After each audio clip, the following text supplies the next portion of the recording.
बेटी की पैदाइश के 20 दिन बाद ही मुझे सऊदी अरब में एक अच्छी जॉब की ऑफ़र हुई। मेरी बेटी मेरे लिए बहुत खुशकिस्मत साबित हुई क्योंकि दुनिया में आने के बाद वो मेरे लिए एक अच्छी जॉब का तोहफ़ा भी लाई थी। मैंने फैमिली समेत सऊदी अरब जाने का फ़ैसला किया क्योंकि कंपनी की तरफ से मुझे वहाँ रहाइश दी गई थी और मैं वहाँ अपनी फैमिली को भी रख सकता था।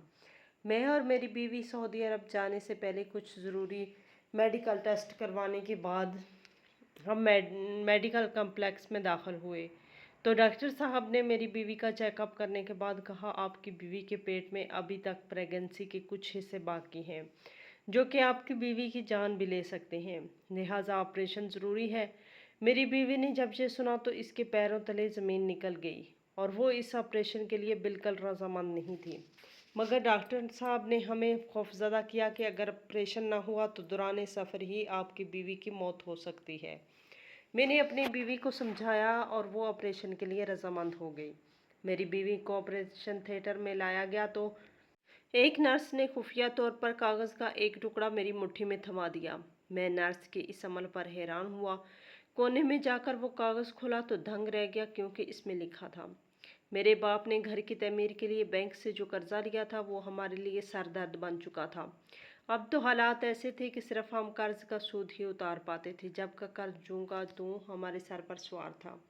ये एक ऐसा मामला था जिसके बारे में अब्बा जान बिल्कुल बेबस थे क्योंकि वो अब बीमार रहने लगे थे, न मजदूरी कर सकते थे और ना ही कोई और काम। अब्बा ने मेरी माँ के जेवरात पर बैंक से कर्जा लिया था मगर अफसोस के मुकर्रा वक्त पर कर्ज की अदायगी ना हो सकी और इस तरह मेरी माँ के कीमती जेवरात बैंक वालों ने जब्त कर लिए। मैं बचपन ही से यही शिकवा सुनता आ रहा था जो मेरी माँ मेरे बाप से करती थी। वो मेरे बाप से बार बार यही कहती कि अमीर अली तू सिर्फ नाम का ही अमीर है, जबकि तेरे साथ ज़िंदगी बड़ी मुश्किल से गुजरी मेरी। तुम्हारे साथ शादी के बाद मुझ पर आजमाइशों के अंबार गिरे और ऐसी आजमाइशें जो मेरी जान नहीं छोड़ रही थी। तूने मेरे सारे ज़ेवरात बैंक के हवाले किए, हत्ता कि मेरे कान की बालियां भी उतार ली। अब्बा के पास इन सवालात के कोई जवाबात नहीं थे, लेकिन फिर भी इसने मेरी माँ से वादा किया कि मैं तुझे जल्द ही कानों की बालियां बनवा कर दूंगा। मुश्किल की इस घड़ी में मुझे तुम्हारे साथ की ज़रूरत है और अच्छे हमसफ़र वही होते हैं जो मुश्किल में अपनों का साथ देते हैं। लिहाजा मैं भी तुमसे इस बात की उम्मीद रखता हूँ कि मुश्किल की इस घड़ी में मेरा साथ दोगी और मुझे मायूस नहीं करोगी। अब्बा के हालात देखकर माँ खामोश हो गई और फिर कभी भी अब्बा से किसी किस्म का शिकवा ना किया। मेहनत मजदूरी करके वो माँ के लिए पैसे जमा कर रहा था ताकि किया क्या वादा पूरा करे, माँ की कानों की बालियां खरीद सके। वो मेरी माँ को सरप्राइज देना चाहता था, लिहाजा जब पैसे मुकम्मल हुए तो बिना बताए सनार के पास बालियां लेने चला गया। अब आज बहुत खुश था, इसके चेहरे पर खुशी के आसार नुमायां थे, लेकिन मैं नहीं जानता था कि अब आज इतना ज़्यादा खुश क्यों है। सुबह सुबह नाश्ते के बाद वो वहाँ से यहीं कह रहा था कि जल्दी करो, आज एक ज़रूरी काम के सिलसिले में मुझे जाना है और वापसी के लिए तुम्हारे लिए एक तोहफ़ा भी लेकर आऊँगा। माँ हैरान थी कि कौन सा तोहफ़ा लेकर आने वाले हैं, जबकि मुझे भी इस बात का बिल्कुल आइडिया नहीं था कि अब्बा किस तोहफ़े की बात कर रहे हैं। मैं बैग उठाकर स्कूल चला गया, जबकि अब्बा साइकिल पर अपनी मंजिल की तरफ रवाना हुए। मैं अभी स्कूल में ही था कि टीचर ने मुझे कोने में जाकर बताया कि मुझे तुम्हारे घर से एक कॉल वसूल हुई है, तुम्हारे बाप के साथ एक हादसा पेश आया और वो अस्पताल में एडमिट है। टीचर भाई पर मुझे अपने साथ ले गया। मुझे ऐसे महसूस हो रहा था जैसे मेरे जिस्म में से जान निकल चुकी है। मेरा जिस्म ठंडा हो रहा था और अब्बा के लिए मैं बहुत ज़्यादा परेशान था। इस दुनिया में मेरा बाप ही मेरा वाहिद सहारा था और मैंने तो कभी अब्बा से अपनी मोहब्बत का इजहार भी नहीं किया था। इसे ये बात ना बताई कि मैं इनसे कितनी ज़्यादा मोहब्बत करता हूँ। जब भी वो मज़दूरी करके वापस घर आते तो कई बार मेरे दिल में आया कि अब्बा के पाँव दबाऊँ, इनका सर दबाऊँ, इनकी खिदमत करूँ, लेकिन अब्बा मुझे हमेशा मना करते थे। वो कहते थे, बेटा बस अपनी पढ़ाई पर ध्यान दो, मेरी खिदमत करके अपने आप को मत थकाओ। मैं अब्बा से बस इतना कहता कि मुझे अपने दिल की तस्कीन की खातिर थोड़ी सी खिदमत करने दीजिए और सिर्फ 5 से 10 मिनट मुझे अपने पैर दबाने दीजिए। मेरी ज़िद को देखते हुए अब्बा मेरी बात मान लेते और यूँ मैं अपने दिल की तस्कीन हासिल कर लेता। उस्ताद साहब और मैं अस्पताल में दाखिल हुए तो अब्बा ऑपरेशन थिएटर में मौजूद थे। ये एक कार थी जिसने अब्बा को कुचल डाल दिया था।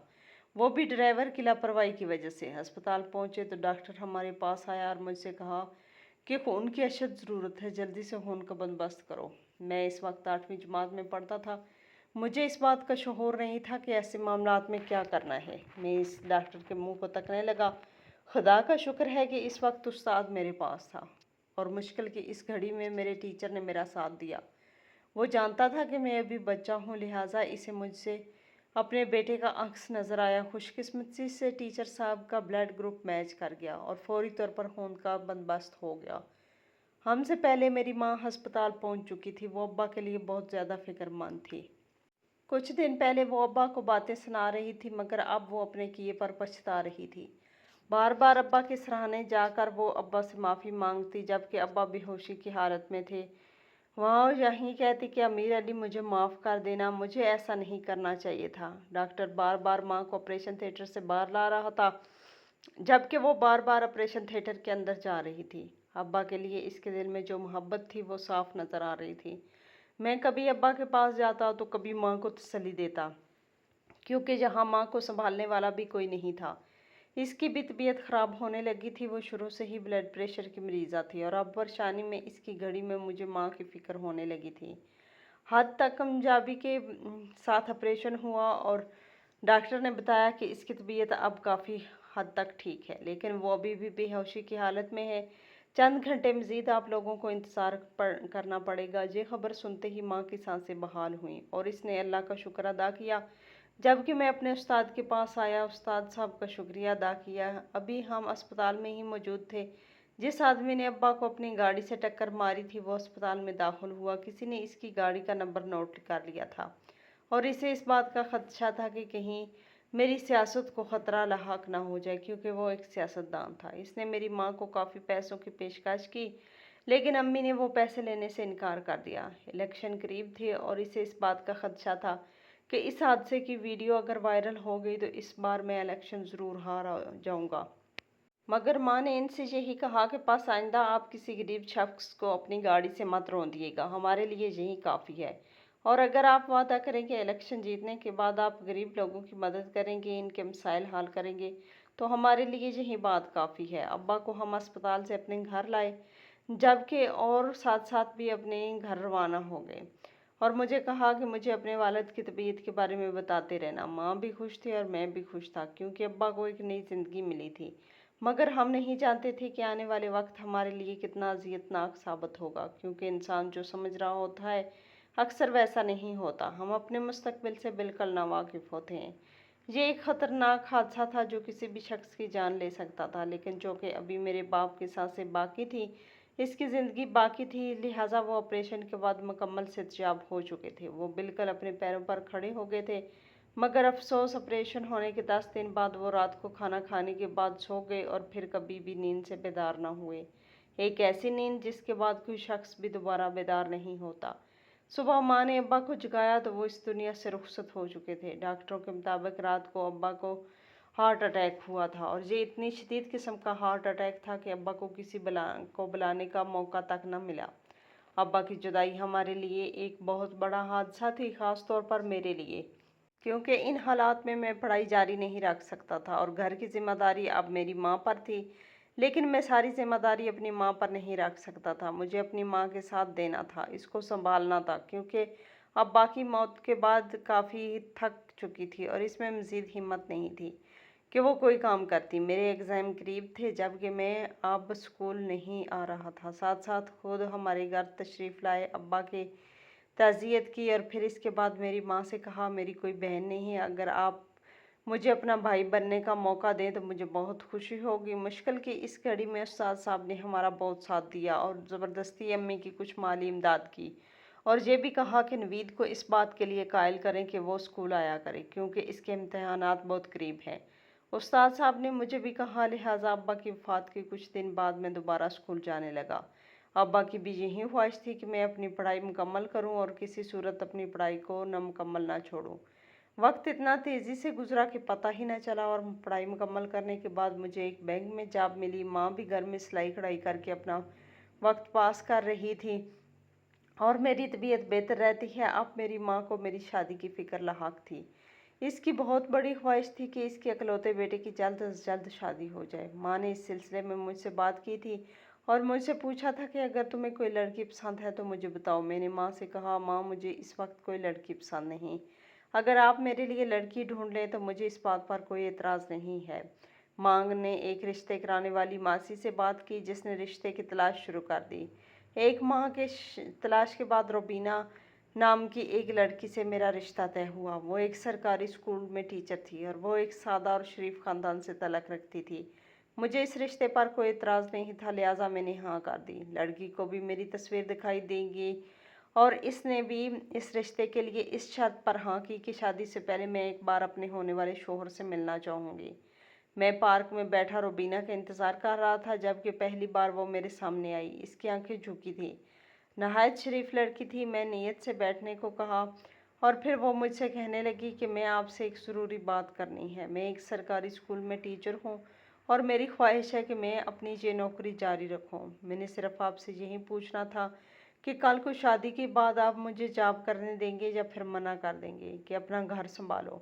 میں نے روبینہ سے کہا کہ آپ کیا چاہتی ہیں تو وہ یہی کہنے لگی کہ میں اپنی جاب جاری رکھنا چاہتی ہوں۔ تو میں نے مسکرا کر کہا کہ آپ جیسا چاہیں گی ویسا ہی ہوگا۔ میں ان لوگوں میں سے نہیں ہوں جو اپنی بیویوں پر خواہی کا روب ڈالتے ہیں اور مرد ہونے کا ثبوت دیتے ہیں۔ میرا ماننا ہے کہ اصلی مرد وہی ہے جو اپنی بیوی کا ایک ساتھی ہے، اس کی ضروریات کا خیال رکھنے والا، اس کو سمجھنے والا۔ آپ اس بارے میں بے فکر ہو جائیں۔ میری یہ بات سن کر اس کے چہرے پر مسکراہٹ آئی۔ مجھے اس بات کا اندازہ ہو چکا تھا کہ وہ بہت خوش ہے۔ ہماری سادگی سے شادی ہوئی اور شادی کے بعد روبینہ نے اپنی جاب جاری رکھی جبکہ میں بھی بینک میں جاب کر رہا تھا۔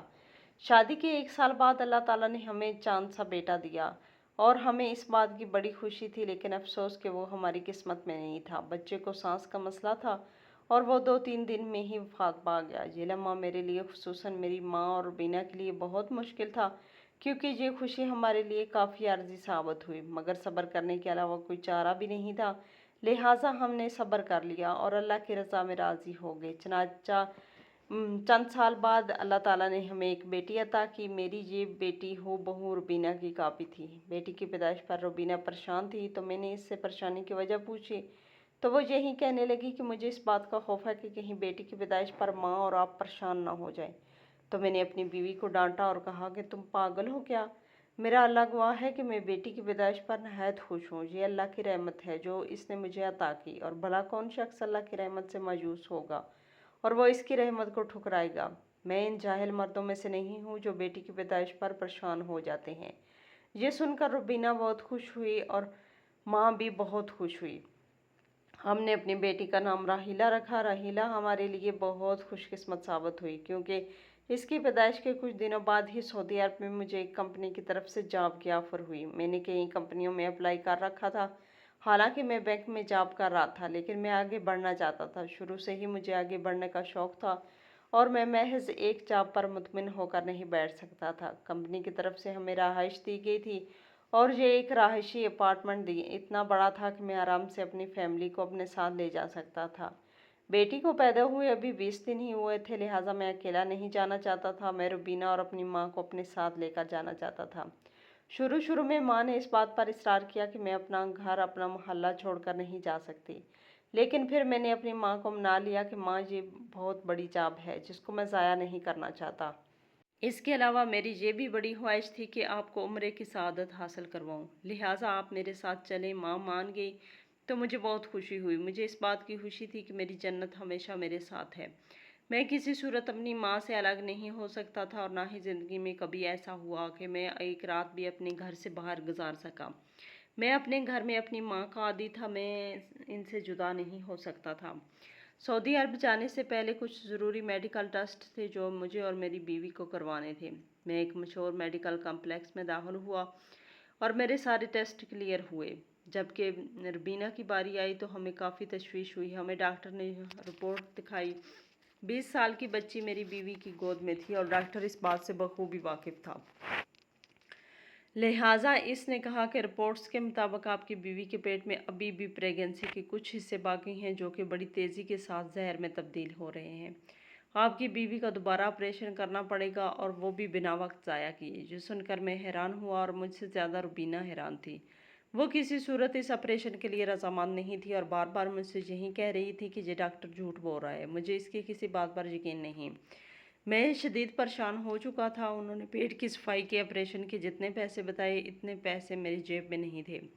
مگر پیسوں کا مسئلہ نہیں تھا، میرے اکاؤنٹ میں موجود تھے۔ اصل مسئلہ یہ تھا کہ میری بیوی فوراً آپریشن کروانا نہیں چاہتی تھی۔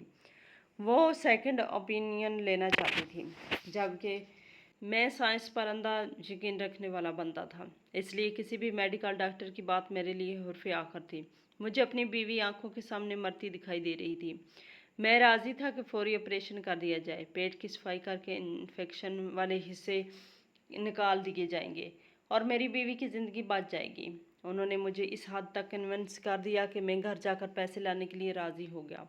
تب تک وہ میری بیوی کو پرائیویٹ روم میں داخل کر رہے تھے مزید ٹیسٹوں کے لیے، مگر میری بیوی نے مسلسل انکار کیا اور میں نے انتہائی ناراضگی کے ساتھ بیوی کی بات مان لی کہ پہلے ہم گھر جائیں گے اور پھر کل واپس آئیں گے آپریشن کے لیے۔ وہاں کے ڈاکٹر نے جاتے جاتے بھی ہمیں بار بار وارننگ دی کہ یہ ایک انتہائی خطرناک ہے، آپ بہت بڑا رسک لے رہے ہیں۔ آخر کار میں نے اپنی بیوی کو اس آپریشن کے لیے قائل کر لیا اور کہا کہ اس میں تمہاری ہی بہتری ہے۔ وہ بیچاری خاموش رہی اور میری بات مان لی، حالانکہ وہ کسی صورت اس آپریشن کے لیے تیار نہیں تھی۔ میں نے ڈاکٹر کو اس بات کا یقین دلایا کہ آپ کو پوری فیس مل جائے گی، آپ میری بیوی کا آپریشن جاری رکھیں۔ میری بیوی کو آپریشن سے لایا گیا اور آپریشن کی تمام تیاریاں مکمل ہو چکی تھی۔ اچانک ایک نرس نے مجھے ایک کاغذ تھما کے چلی گئی۔ اس کی کاغذ تھمانے کا انداز کافی تشویشناک تھا، جیسے کہ ایک بہت بڑی بات ہے، کوئی راز ہے جو مجھے بتانا چاہ رہی ہے۔ میں ایک کونے میں گیا اور کاغذ پر لکھی تحریر پڑھی تو دھنگ رہ گیا، کیونکہ اس میں لکھا تھا کہ اس ہسپتال کے تمام ڈاکٹر کے صاحب ہیں، آپ کی بیوی مکمل صحتیاب ہے اور اسے کچھ نہیں ہے، لہٰذا کسی بھی طور پر اس آپریشن کو روک لیجیے۔ میں نے جلدی سے اس آپریشن کو رکوایا اور کہا کہ فی الحال میری بیوی اس پوزیشن میں نہیں۔ یہ کہہ کر میں نے ہسپتال سے اجازت چاہی۔ شاید مجھ میں ایک بہت بڑی بھول ہونے والی تھی، ایک ایسی غلطی جس کی وجہ سے میری بیوی کی جان بھی خطرے میں تھی۔ خیر ہم گھر آ گئے۔ وائف کی ایک عزیزہ سروس اسپتال میں تھی۔ اس سے مشورہ کیا گیا۔ اول تو اس نے شدید حیرت کا اظہار کیا، اگر ایسا ہوتا تو اب تک میری بیوی موت ہو چکی ہوتی، لیکن ہماری تسلی کے لیے اس نے دوبارہ الٹرا ساؤنڈ کروایا اور ایسا کوئی مسئلہ سرے سے موجود ہی نہیں تھا جو اس میڈیکل کمپلیکس کی ڈاکٹر نے ہمیں بتایا تھا۔ اس کے بعد آنے والے 20-22 برسوں میں بار بار اس میڈیکل کمپلیکس کا نام مختلف لوگوں سے اسی حوالے سے سنا۔ آج جب یہ خبر سنی تو مجھے سوشل میڈیا کے وہ تمام نوجوان بھی یاد آ گئے جن کو جب یہ بتایا جاتا ہے کہ ہر جائز ناجائز طریقے سے دولت کمانا اور دراصل انسان